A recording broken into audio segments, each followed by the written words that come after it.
오늘 하나님 주시는 말씀 히브리서 7장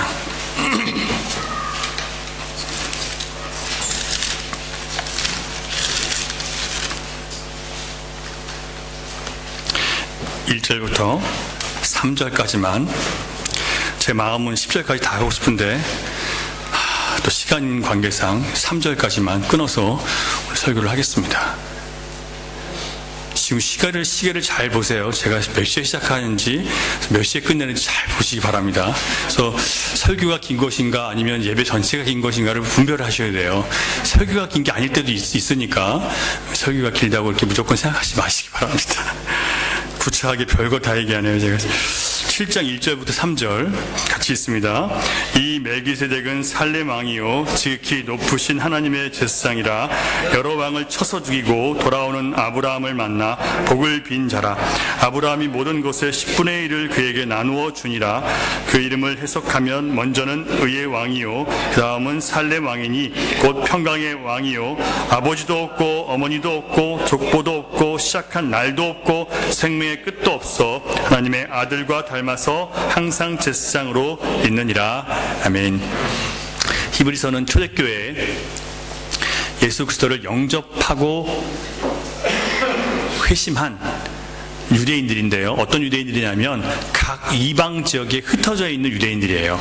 예루살렘이나 이스라엘 지역에 사는 사람들이 아니라, 유다 지역에 사는 사람이 아니라 각 나라로, 예를 들면 우리 여기 아르헨티나 유대인들이 있고 뉴욕에 많은 유대인들이 있는 것처럼 각 지방에 흩어져 있는 유대인들이, 그들이 회당에 모여서 유대인들이 모세오경을 읽고 토라를 읽는 것처럼 그 당시에 예수를 믿은 많은 사람들이 그 각 이방 지역에 모여서 예배를 드렸단 말이에요. 이 흩어진 디아스포라 회심한 기독교인들에게 보낸 편지가 바로 히브리서입니다. 그러니까 히브리인들에게 보낸 편지죠. 자, 회심한 기독교인들은 수천 년 동안 계속 흘러내려온 율법과 이스라엘의 전통을 버리고 다른 기독교를, 예수를 믿는다는 것은요, 비록 예수님이 성경에 나온 예수님이지만 그럼에도 불구하고 이게 흔들 때가 너무나 많은 거예요. 사람들이 자꾸 이렇게 얘기하는 거예요. 그래, 예수 믿지만 율법도 지키면 더 좋은 거 아니야? 왜 율법을 안 지킴으로 왜 이렇게 힘들게 스스로 고통을 자초하냐? 고통을 왜 일으키냐? 이렇게 얘기하는 거예요. 그러니까 그 사람들 마음에 어떤 마음이 들까요? 그래, 그냥 차라리 율법 지키고 할례도 받고 그 날짜를 지킴으로 그냥 좀 편하게 예수 믿자라는 마음이 생기기 시작하는 거예요. 너무 박해가 많으니까요. 예수를 믿은 것 때문에 유대인들이 사람 취급하지 않고 개 취급하고 같이 장사도 안 하고 그러니까 견딜 수가 없는 거예요. 생각해 보세요. 여러분, 우리는 우리 인생의 작은 습관 하나 바꾸는 것, 내가 배운 생각 하나 바꾸는 것 너무 어렵죠. 여러분, 수천 년 동안 물려받은 거예요. 유대인들은요, 우리와 달라서 어려서부터 교육을 받아요. 어떤 교육을 받아요? 신앙교육을 받는단 말이에요. 신앙교육을 받았고 율법을 지키지 않고 하나님을 경외하지 않으면 큰일 나는 걸 아는데, 그 제사를 드려야 되는 걸 알고 있는데 그걸 안 하니까, 그걸 안 해도 된다고 하니까 얼마나 불안하냔 말이에요. 그리고 토라를 배우지 않는 게 불안한 거예요.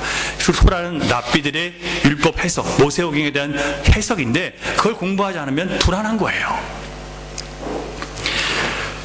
그래서 점점 마음이 흔들리기 시작하고 조금씩 믿던 사람들이 떠나가기 시작할 때, 이 흩어져 있는 히브리 유대인들을 위해서, 회심한 기독교인들을 위해서 사도가 편지를 보낸 것이 히브리서입니다. 그러니까 유대 땅에 있는 유대인들이 아니라 흩어져 있는 디아스포라 유대인들이라는 것을 우리가 알고 이 성경을 봐야 됩니다. 유대 전통을 버리지 못한 기독교인들이 거짓 복음의 잘못된 교훈 때문에 점점 마음이 불안해져서 흔들리기 시작했고요. 그리고 타협하니까 금방 이 고통과 압박이 제거되는 걸 보면서, 야, 우리도 조금만 없으면 이것만 안 하면 되는데 우리도 그냥 타협하자라는 마음이 자꾸 생기는 거예요. 그런 사람들에게 이 히브리서가 전해진 거예요. 히브리서 저자는 유대인들이 갖고 있었던 모든 율법의 제사제도, 의식, 정결과 부정에 대한 요구들, 예를 들면 정결 부정이 뭐냐면요, 여러분, 뭐 먹어도 되고 안 먹어도 되고, 그 밥을 먹을 때 손을 씻어야 되고 안 씻어야 되고 이런 얘기들이에요. 그들은 손을 씻지 않으면 부정하다고 생각하는 거예요. 자, 손을 씻는 이유는 뭐였어요? 그냥 내가 이 음식을 먹을 때 손을 씻는다는 것은 그냥 우리 청결을 위해서 시킨 거예요. 그걸 하고 안 하고가 예수님이 하나님의 자녀냐 아니냐 이걸 구분하는 건 아니었어요. 우리가 예배를 드리러 갈 때는 씻고 들어갑니다.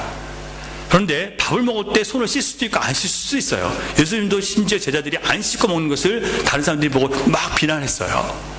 예수님은 그것보다 뭐가 더 중요하다고 말씀하세요? 아니, 정말 그들이 주님을 경외하는 마음으로 지금 예배에 참석하냐, 이게 중요한 것이지 깨끗한 옷을 입고 온 게 중요한 게 아니라고 말씀을 하시는 거예요.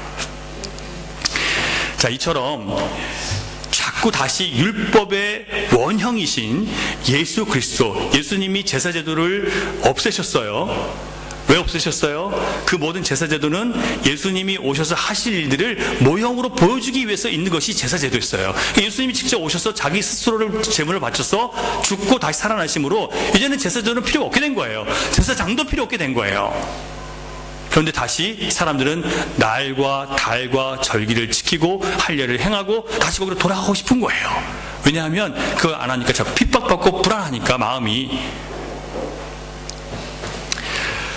그러므로 히브리서는요, 다시 흔들리는 사람들에게 복음의 능력과 완전함이 얼마나 우월한지, 특별한지, 탁월한지를 가르쳐 주므로 그들이 흔들리는 마음들을 다시 주님 앞에 붙잡아 매도록 하기 위해서 준 게 히브리서입니다.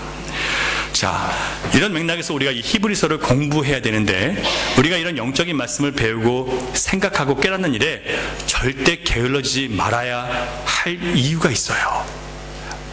성경 말씀을 읽고 배우고 묵상하는 일에 게을러지면요, 우리가 세상이 흔들릴 때 똑같이 흔들려요. 사람들이 이것저것 동요하기 시작하면요, 우리가 말씀의 반석 위에 서지 않으면 똑같이 우리도 흔들려요.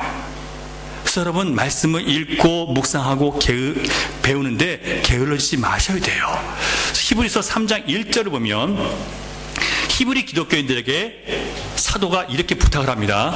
그러므로 함께 하늘의 부르심을 받은 거룩한 형제들아. 뭘 얘기해요? 교회예요, 교회. 여러분, 교회로 부름받았죠? 교회로 부름받은 형제들에게 뭐라고 말씀하시냐면, 우리가 믿는 도리의 사도이시며, 사도라는 것은 우리에게 바른 하나님의 길을 보여주는 선지자라는 뜻이에요. 그리고 대제사장이신 예수를 깊이 생각하라. 누구를 생각하라고요? 사도이고 대제사장이신 예수, 사도로 오셨고 대제사장으로 오신 예수를 깊이 생각하라는 거예요. 그리고 오늘 본문 4절에서도 또다시 생각해 보라라고 촉구를 합니다. 재촉하는 거예요. 생각 좀 하라고 재촉하는 거예요. 누구에 대해서? 예수님에 대해서. 자, 그렇다면 오늘 우리가 해야 할 일은요, 이 말씀이 나에게 무슨 의미가 있고 내 생활에 무슨 도움이 되기 위해서 어떤 말씀을 내가 받을까 생각하지 마시고요, 여러분, 모든 진리의 근원이 되시고 우리의 삶의 열쇠가 되시고 우리의 기업이 되시는 예수 그리스도를 깊이 생각하는 시간을 가질 수 있기를 바랍니다. 다른 거 아무 생각하지 마세요. 그냥 예수님을 깊이 생각하는 시간으로만 삼으세요. 여러분들이 오늘 예배 나와서 오늘 이런 어떤 말씀을 기대하고 오셨든지 또 어떤 문제를 갖고 오셨든지 그런 문제를 해결하기 위해서 하지 마시고 그냥 주님을 배우는 것에만 집중하세요. 그러면 말씀이 스스로 여러분에게 또 오늘 역사할 거예요. 자, 오늘 본문은 살레망 멜기세덱에 대해서 우리에게 가르치고 있습니다. 자, 원래 히브리서 4장 14절부터 시작해서 5장까지 멜기세덱에 대해서 얘기하다가 갑자기 이게 멈춰요. 6장에서 끊겨버리다가 다시 6장 20절에서 시작을 합니다. 이처럼 중간에 멜기세덱에 대해서 얘기하다가 갑자기 끊어진 이유가 뭔지 아세요? 5장 11절 같이 읽어볼까요? 5장 11절 시작. 멜기세덱에 관하여는 우리가 할 말이 많으나 너희가 듣는 것이 두나무로 설명하기가 어려우니라. 무슨 뜻인지 아세요? 이 영적인 말씀인데 이 영적인 것을 해석하기에 좀 부족하다는 거예요, 우리가요. 이 히브리서 말씀을 듣는 사람들이 이걸 해석하기 아직 부족하기 때문에 좀 더 시간을 두라는 거예요. 그러면서 잠깐 무슨 시간을 갖게 되냐면 1절을 보겠습니다. 6장 6장 1절 시작. 그러므로 우리가 그리스도의 도의 초보를 버리고 죽은 행실을 회개함과 하나님께 대한 신앙과 2절 세례들과 안수와 죽은 자의 부활과 영혼의 심판에 관한 교훈의 털을 다시 닦지 말고 완전한 대로 나아갈지니라. 자, 완전한 것은 예수님인데요. 예수님께 집중해야 되는데 자꾸 다른 곁가지에 자꾸 관심하고, 이미 다 가르쳐준 건데 거기에다 자꾸 자기 생각들을 보태고 다른 이론과 다른 생각들을 보태서 자꾸 다른 얘기를 하는 거예요. 그런 거 하지 말라는 거예요. 그리고 그리스도의 도의 초보는 뭐냐면, 예수 믿으면 나에게 뭐가 좋은가? 여기 머물러 있는 거예요. 예수님이 나를 위해서 뭘 해주실 수 있는가? 여기에 머물러 있는 거예요. 그리고 예수님을 믿어서 내가 주님 앞에 어떤 사람이 되었고, 그 주님이 나를 통해서 뭘 이루실 것인가? 이게 더 중요한 거예요. 더 중요한 게 뭔지 아세요? 예수님이 누군지 아는 게 제일 중요한 거예요. 예수님이 어떤 분이신지를 알아야 그 안에서 자연스럽게 그 모든 해답들이 나오는데, 예수님이 어떤 분이신지를 모르는 상태에서, 그냥 막연하게 아는 상태에서, 주님을 직접 체험하지도 않은 상태에서 그냥 나에게 뭘 주실까, 나에게 내 문제를 어떻게 해결하실까, 여기에 초점이 맞춰져 있으니까 도의 초보를 받지 못하는 거예요. 그러니까 맨날 주님이 왜 나에게 응답해 주시지 않아요? 왜 내가 원하는 대로 기도 들어주시지 않아요? 여기 머물러 있는 거예요. 주님이 왜 그렇게 하시는지 이해할 수 있는 그 마음의 깊이가 없는 거예요. 왜요? 생각하지 않으니까. 생각하는 일에 게을러져 있으니까. 그리스도를 알고 회개하는 신앙을 가지려 하지 않고 이미 완성된 그리스도의 사역에 자꾸 다른 것을 더하고자 할 때, 이게 잘못된 방향으로 흘러갑니다. 그래서 히브리서 저자는요, 하나님은 거짓말할 수 없는 분이시기 때문에 우리가 오래 참으면 약속대로 그리스도께서 오셔서 반드시 영광스러운 주님을 너희에게 보여주실 것이다 라고 약속하는 거예요. 그러니까 여러분, 뭐 하자고요? 소망의 닻을 예수 그리스도께 두고 기다리고 인내하라는 거예요. 좀 바라보라는 거예요. 주님을 좀 깊이 생각하라는 거예요. 다른 거 묵상하지 마시고 주님을 깊이 묵상하라는 거예요. 그리고 나서 다시 6장 20절부터 멜기세덱에 대해서 얘기를 시작합니다.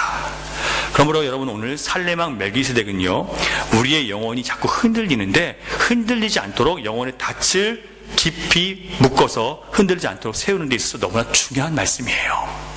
멜기세덱이 대체 내가 먹고 사는데 무슨 관계가 있냐 생각하시지 마시고 잘 들으시기 바랍니다. 먼저 1절부터 3절을 다시 한번 우리 읽어보겠습니다. 길지 않으니까. 7장 1절부터 3절 시작. 이 멜기세덱은 살렘 왕이요 지극히 높으신 하나님의 제사장이라. 여러 왕을 쳐서 죽이고 돌아오는 아브라함을 만나 복을 빈 자라. 아브라함이 모든 것의 10분의 1을 그에게 나누어 주니라.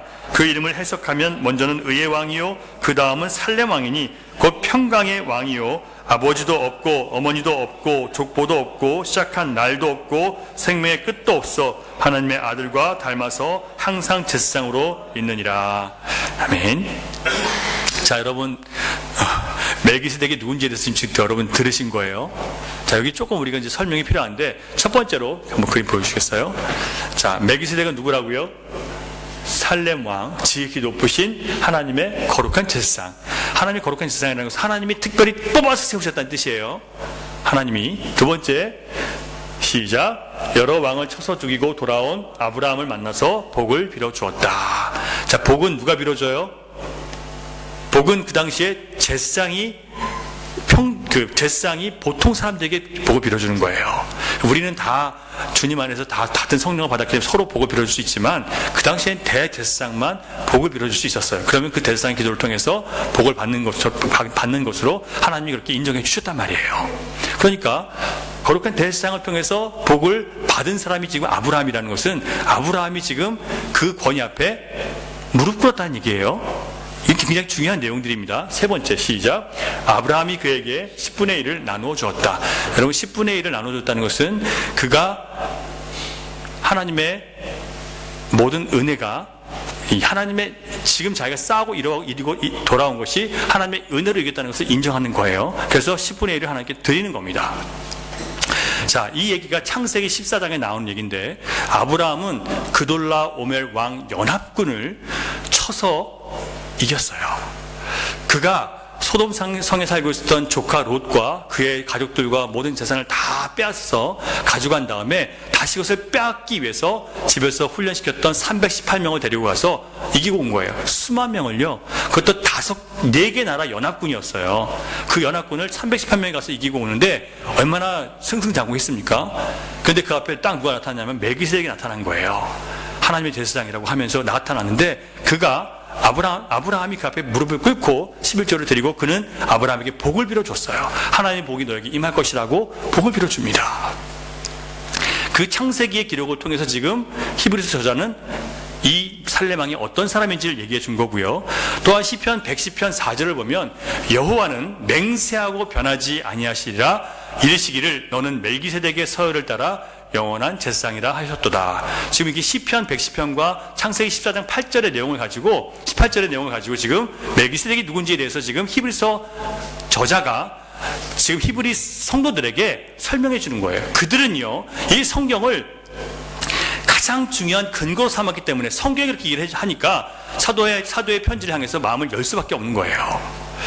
자, 따라서 창세기를 따라서 창세기의 말씀과 시편의 말씀을 따라서 지금 이 살레망이 누구냐면 지극히 높으신 하나님의 제사장이라고 우리가 얘기를 했습니다. 또 2절을 보면 사도는 그 이름을 의의 왕이요 그 다음은 살레망이니 곧 평강의 왕이요라고 했습니다. 2절을 보세요. 2절 그 밑에 부분 보면 먼저는 의의 왕이요 그 다음은 살레망이니 그러니까 이름이 두 가지가 있는 거예요. 살레왕이라는 이름도 있고 의의 왕이라는 이름이 두 가지가 있다는 얘기예요. 자, 살렘이라는 곳은요 예루살렘의 옛 도시 이름이 살렘입니다. 우루 땅에 살았던 우루 땅은 갈대아 지방인데 지금 바벨로니아 땅이에요. 훨씬 더 북쪽입니다. 북쪽에서 가나안 땅으로 지금 내려오는 거예요. 내려오다 보니까 아브라함이 가나안 땅에 들어갔는데 이미 가나안 땅은 우상 숭배로 부패한 땅이었어요. 그런데 부패한 것만이 아니라 거기에 살렘이라는 그러니까 나중에 예루살렘이었던 이 된 살렘이라는 땅이 있었는데 거기에 누가 있었다고요? 여러분이 얘기하세요. 누가 있었다고요? 거룩한 하나님의 제사장이 거기 있었다니까요. 놀랍지 않으세요?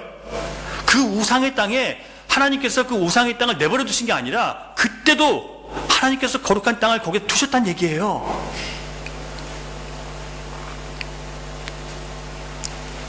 많은 학자들이 멜기세덱의 존재에 대해서 아비도 없고 어미도 없고 족보도 없고 하나님의 아들과 같다라는 말을 들어서 그가 하나님의 아들의 현현이다라고 말을 합니다. 두 가지 그 주장들이 있어요. 하나는 멜기세덱이 하나님의 아들 예수님이다라고 얘기하는 사람도 있어요. 또 하나는 하나님의 아들 예수 그분이 아니라 그분을 모형으로 나타내기 위해서 온 존재다라고 얘기하는 두 가지가 있습니다. 두 가지 다 설명을 좀 드릴게요. 현현이라는 것은요 영적인 존재가 육신의 몸을 입고 이 땅에 온 것을 현현이라고 해요. 보이지 않는 존재가 보이는 몸을 가지고 이 땅에 왔을 때 현현이라고 말합니다. 그래서 어떤 학자들은 예수 그리스도를 상징하는 천사가 왔거나 아니면 예수님이 직접 그때 왔다라고 얘기를 하는 사람들이 있어요. 하지만 이렇게 해석하면 아비도 없고 어미도 없고 족보도 없다는 말은 설득력이 있지만 그가 살렘 땅, 그 땅의 그 현재 땅이었거든요. 그 살렘의 왕이었다는 것은 지지를 할 수 없는 거예요.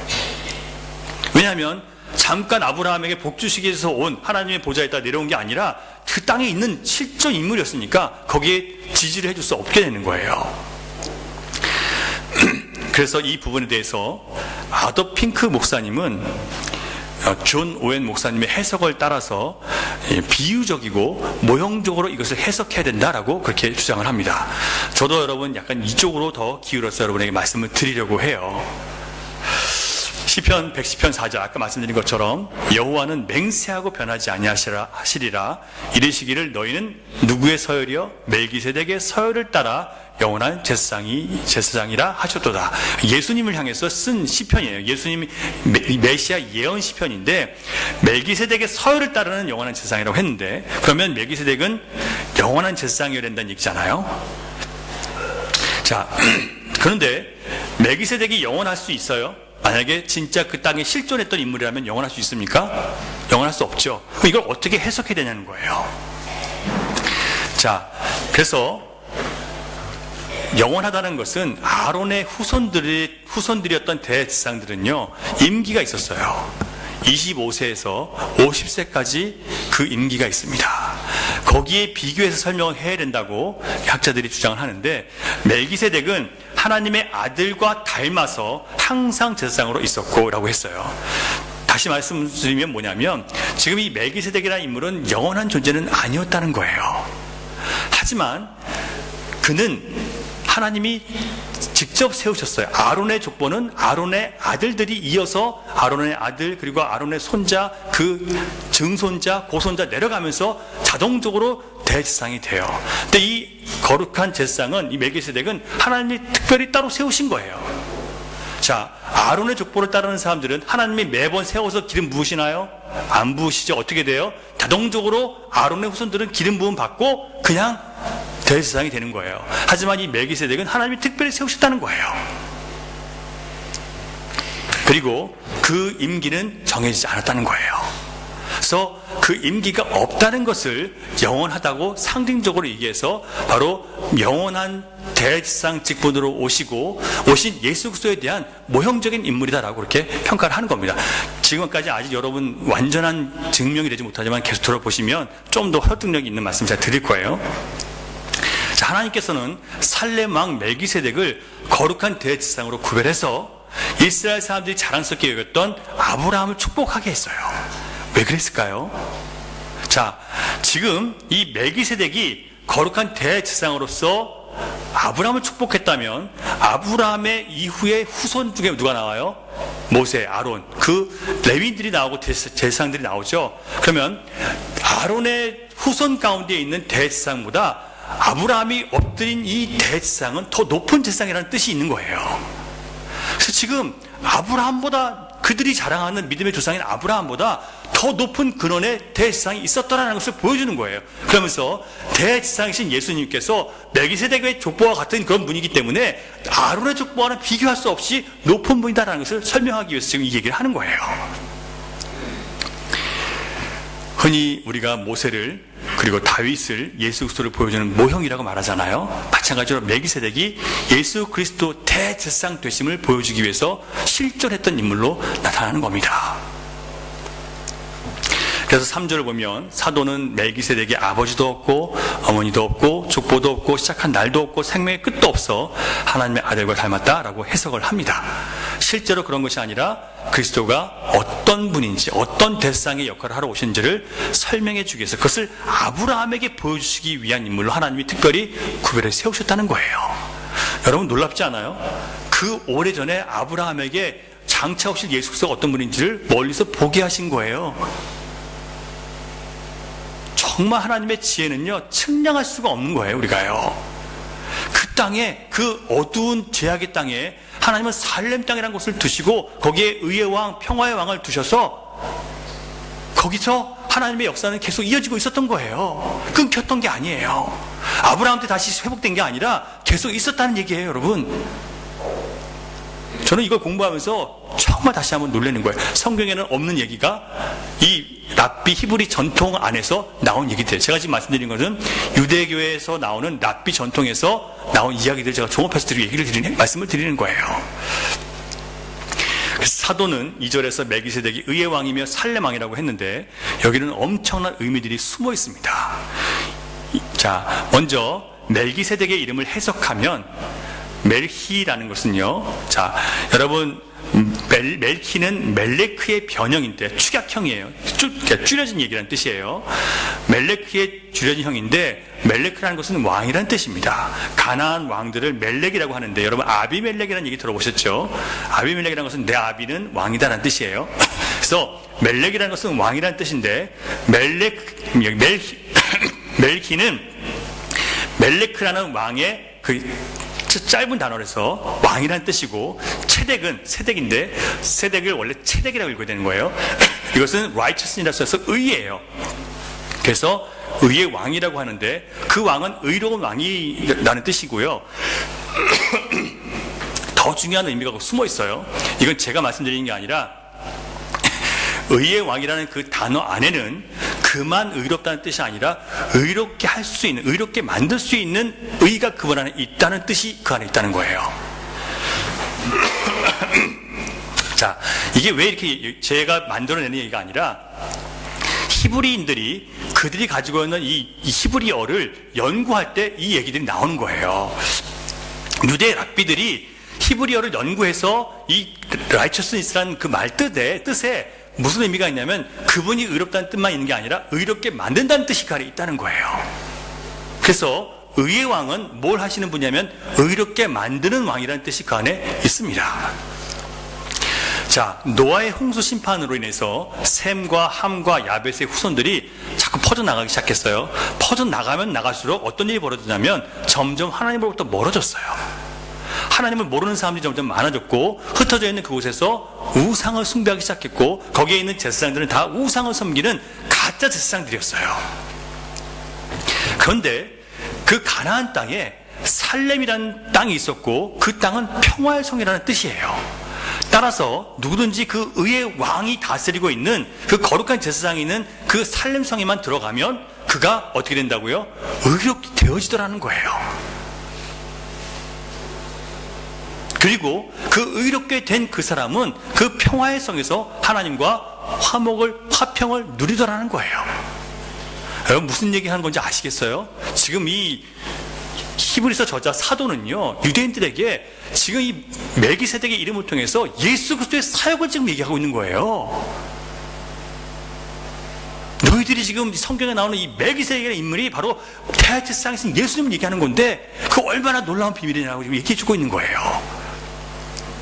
또 다른 유대 랍비들의 해석을 보면 이 체덱, 이 의라는 의미 안에는 다른 데 살다가도 누구든지 체덱, 곧 의의 왕이 살고 있는 땅으로 들어가면 살렘성에 들어가면 의의 왕의 통치를 받고 의로워진다라고 그렇게 해석을 해요. 그러니까 누구든지 바깥에 나가서 개판으로 살던 사람이 그 의의 성에 들어가잖아요. 그 성에 들어가면 사람이 바뀌더래요. 어떻게 바뀌냐면 의로운 사람으로 바뀌어서 하나님과 화평한 사람들이 되더라는 거예요. 자, 여러분 이게 무슨 모습 같아요? 교회의 모습 같지 않으세요? 예수 그리스도를 믿는 사람들이 주님 때문에 의롭다 함을 받고 그 다음에 그 교회 안에 예수 그리스도의 통치를 받으면 어떻게 된다고요? 통치를 받으면서 계속 의로운 사람으로 내가 거룩해진다는 얘기예요.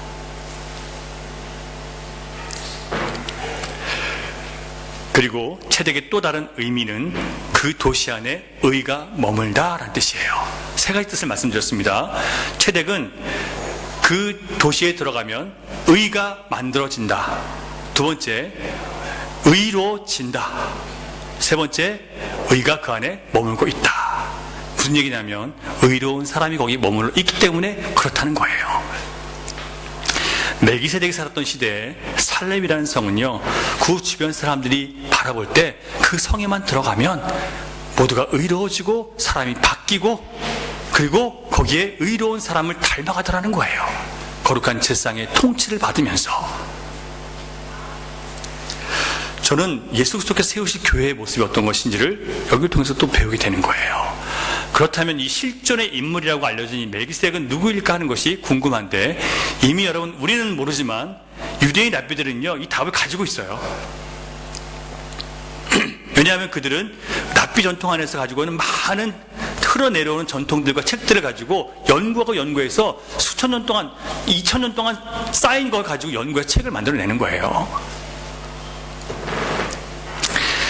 자, 유대의 유명한 랍비 학자 중에 람반이라는 사람이 있는데 제가 이 설교를 준비하면서 많은 책들 보고 또 이렇게 했는데 이거는 이 내용은 지금 미국에 계신 어떤 목사님이 저희는 이 책이 없어요. 영어로 만든 책이기 때문에 그분이 이 책을 보면서 거기서 배운 것을 강의 설교 통해서 말씀하실 때 제가 그걸 듣고 여러분에게 좀 전해드리는 거예요. 저는 이 책이 없기 때문에 연구를 못합니다. 네, 제가 들은 거에서 여러분에게 말씀을 드리는 거예요. 자, 람반이라는 사람이 쓴 책을 보면 랍비 전통 안에서 멜기세덱은 셈이라고 얘기한대요. 셈. 멜기세덱이 셈이다. 여러분 셈이 누군지 아시죠? 노아의 세 아들 중에 하나, 셈, 함, 야벳 중에 셈이다라고 랍비들은 전통 속에서 그렇게 가르치고 있다는 거예요, 지금요. 자, 그러면서 사람들이 이렇게 얘기해요. 아니, 셈이 얼마나 옛날 사람인데 아브라함을 만날 수 있냐 이렇게 얘기를 하는데 성경을 보시면 알 수 있어요. 그래서 랍비 람반이 창세기 11장을 통해서 셈이 멜기세덱일 수 있다는 가능성을 좀 열어주는데요. 한번 보겠습니다. 11장 내용을 제가 좀 줄였어요. 같이 한번 읽어보겠습니다. 시작. 셈의 족보는 이러하니라. 셈은 100세 곧 홍수 2년에 아르박삿을 낳았고 아르박삿을 낳은 후에 500년을 지내며 자녀를 낳았으며. 자, 그러면 100살에 아르박삿을 낳았으니까 그 다음에 500년 더 살았으면 몇 살이에요? 600살에 죽은 거예요. 자, 그 다음에 계속 아르박삿은 35세에 셀라를 낳았고 셀라는 30세에 에벨을 낳았고 에벨은 34세에 벨렉을 낳았고 벨렉은 30세에 르우를 낳았고 르우는 32세에 스룩을 낳았고 스룩은 30세에 나홀을 낳았고 나홀은 29세에 데라를 낳았고 데라는 70세에 아브라함과 나홀과 하란을 낳았더라. 자, 그렇게 되니까요, 셈의 나이가 아브라함이 낳았을 때 몇 살이라고요? 435세. 몇 살에 죽었습니까? 500살. 그럼 아브라함은 몇 살에 죽었어요? 175세. 아브라함과 셈이 같은 나이에 죽었다는 얘기예요. 그러니까 충분히 만날 수 있는 가능성이 있었다는 거예요. 자, 놀랍게도 셈이 그 당시에 어느 지역에 살았을지 모르지만, 그러니까 셈, 함, 가나안이 흩어질 때 처음에 셈이 어디 지역에 살았는지 모르지만 그가 가나안 땅, 함의 후손인 가나안 사람들이 살고 있는 그 땅으로 들어갔다는 거예요. 왜 들어갔냐면 그 땅이 너무나 악으로 물들고 있는데 그 악으로 물들고 있는 땅에 하나님의 의가 필요했기 때문에 그 땅에 하나님께서 이 셈을 보내서 살렘이라는 곳을 취하게 하시고 거기에 의의 왕과 거룩한 왕과 또 제사장으로 거기 세우셨다고 그렇게 유대인 랍비들은 생각을 하는 거예요.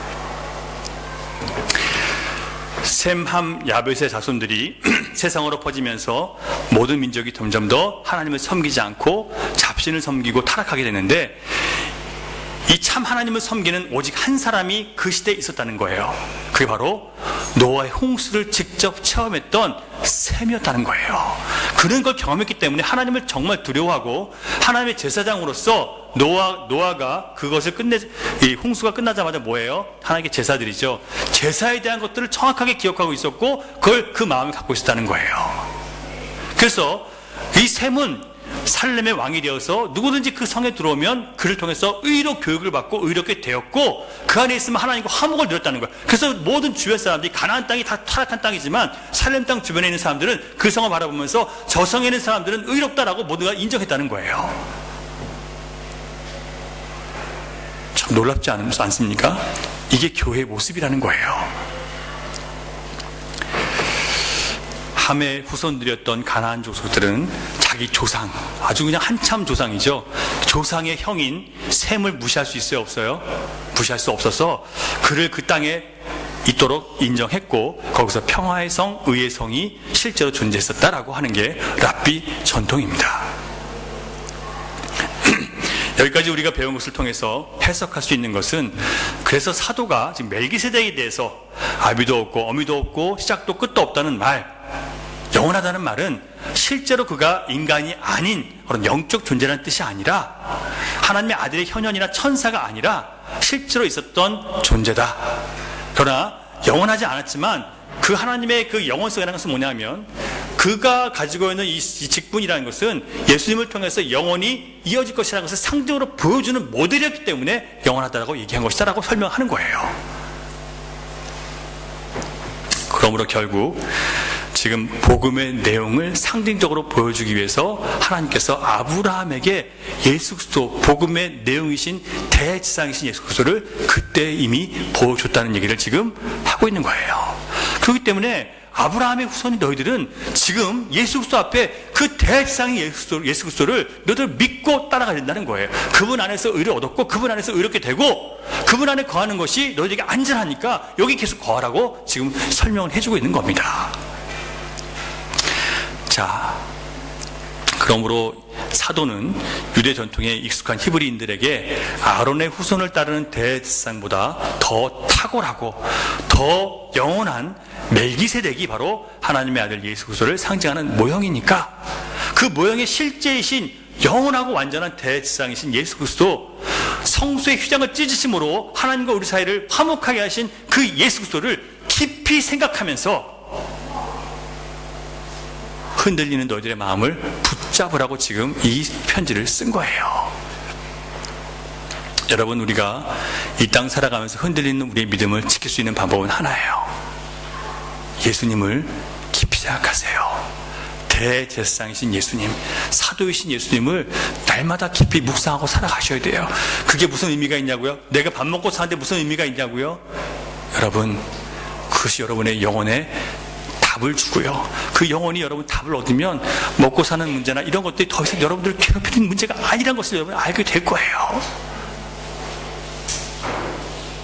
더 좋은 걸 주시기 위해서 하나님이 이렇게 하셨는데, 다시 옛 것으로 돌아가고자 하는 이 히브리 유대인들을 바라보면서 이 사도는요, 가슴이 아팠던 거예요.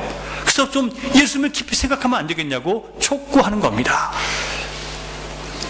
사랑하는 여러분, 우리는 대제사장이신 예수님, 아브라함이 무릎을 꿇었던 예수님 앞에, 그 앞에 우리도 엎드려야 됩니다. 아브라함이 318명 가지고 많은 사람을 이기고 돌아오면서 승리했을 때 멜기세덱 앞에 엎드렸어요. 그거는 내가 쌓은 것은 내 능력이 아니라 하나님의 능력이었고 은혜였다는 것을 고백하는 것이었습니다. 만약에 자기 능력으로 쌓았다고 생각했으면 아브라함은 엎드리지 않았을 거예요. 우리가 세상에서 성공하고 승리하고 잘 됐을 때 여러분, 거기서 승승장구하지 마시고 주 앞에 나와서 엎드리시기 바랍니다. 겸손해지셔야 돼요. 이게 모든 것 하나님의 은혜였음이라고 여러분 고백하시고 그분 앞에 엎드리세요. 때로는 여러분, 예수 믿는 게 힘들어요. 잘 믿고 살려고 하는데 자꾸 옆에서 공격하고, 믿고 살려고 하는데 누가 자꾸 상처를 줘요. 교회 왔더니 기분이 나빠져요. 이런 일이 자꾸 생기면서 내 마음에 예수 믿고 싶은 마음이 자꾸 없어져요. 믿었음에도 불구하고 또 내 마음이 흔들려요. 내 믿음이 좋은 줄 알았는데 또 좋지 않은 것이 드러내요. 그래서 그냥 좀 쉽게 믿고 싶은 마음이 생기고, 고난 없는 믿음, 그런 걸 자꾸 추구하고 싶어요. 그러나 여러분, 그런 마음이 들 때 대제사장이신 예수를 깊이 묵상하시기 바랍니다. 그 앞에 무릎 꿇어야 될 시간이에요. 그래서 예수님이 어떻게 우리를 위해서 십자가에 달려 돌아가시고 어떻게 희생하셨는지를 다시 한번 묵상하고, 거기서 우리가 진리를 깨달아야 그 상황들을 이겨낼 수 있습니다. 승리했든지 가난하든지 높아졌든지 비천하게 됐든지 그 자리에서 예수를 깊이 생각하시는 여러분 되시기를 주님의 이름으로 축원합니다.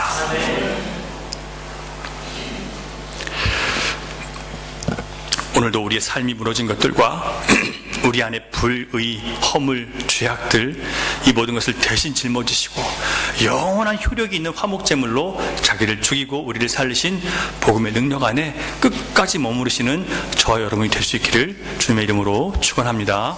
기도하겠습니다. 주님, 감사합니다. 이 복음을 묵상하고 깊이 생각하면서 살 수 있도록 주여 우리를 붙들어 주시옵소서.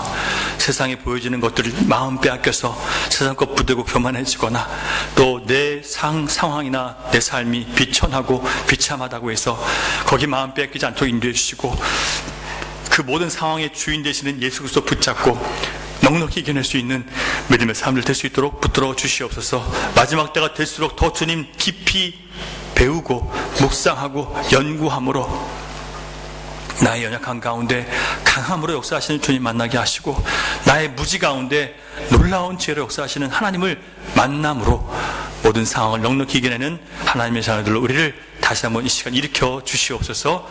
그동안 한눈 팔고 다른 것에 또 관심 가졌던 모든 것들을 내려놓고 하나님 말씀을 배우고 그리스도가 누군지를 배워나가는 일에 더욱 힘쓸 수 있는 저희가 될 수 있도록 주여 우리 안에 새로운 도전의 역사가 일어날 수 있도록 주님 이 시간 성령으로 역사해 주시옵소서. 순종하게 하여 주시옵소서. 믿사오니 예수님 이름으로 기도드립니다. 아멘.